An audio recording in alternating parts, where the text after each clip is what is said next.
Ito na nga pinakahintay naming araw dahil magpapakabit nga kami ng wifi. At sa wakas ay natupad na rin.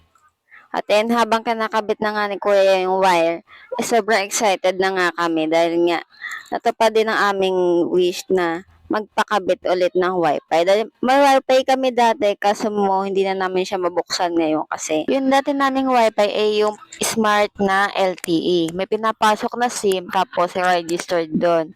Kaso mo hindi na namin siya napapaloadan tapos yun matagal na siya. So hindi na namin alam yung password niya. At hindi ko talaga maiwasan na tuwing magbo-voice over ako ay may maligalig na bata dito sa aking tabi. Dahil wala nga akong time masyado sa pagbo-voice over. Paggabi naman tulog na din ako, pagtulog na din ng mga bata dahil antok na nga ako sa lahat ng mga gawain, napapagod nga ako. Kaya naman nakapag-voice over lang din ako sa umaga kapag gising na din yung mga bata. Kasi pag gising ko sa umaga, syempre mag-aayos muna ako para maasikaso ko na din ang mga bata. At mabalik nga tayo dito sa ating video. At malapit na nga matapos sila kuya dito. Nasa loob na nga sila ng aming bahay at nilalagay na nga nila yung wire. At ayan si kuya kinakabit na ito, pinaka wifi namin. Si kuya naman na isa ang nagkakabit ng router. At sa mga gusto nga pala magpakabit, picturean ko na nga lang pala kung saan nyo ka pwedeng tawagan. Malapit na nga matapos nila kuya yan at minamadali na nga din dahil madami pa nga daw silang kakabitan ngayong araw.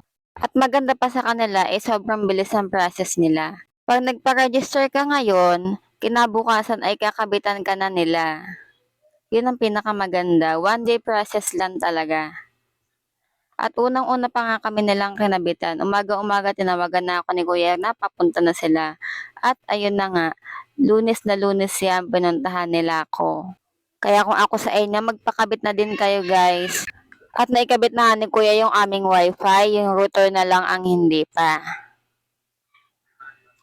Siyempre bago naman sila umalis, testing namin yan. Hindi namin sila paalisin hanggang dinayin natin testing. Para mas maganda.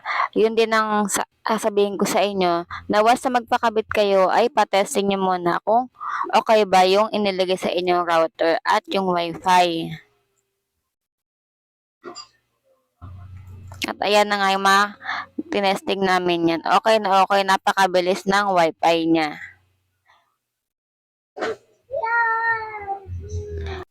At kita nyo naman kung gaano kabilis yan. Nagpunta na nga kami sa may YouTube at nagtry nga kaming manood ng dyan ako nagpapatugtog tapos dito naman tayo sa may YT Music. Tinesting din namin siya. Diba napakabilis ng pasok niya.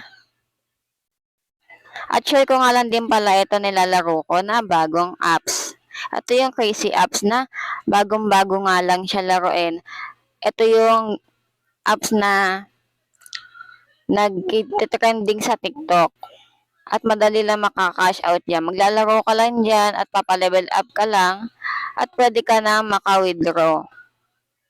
Meron ka lang kailangan matapusin dyan. At ito nga yung withdrawable niya na banknotes. Meron 700, meron 2K at meron 600. Via Gcash nga or Lazada. At meron pa nga dito na isang coins na pwede ka din mag-withdraw within 200 minimum amount.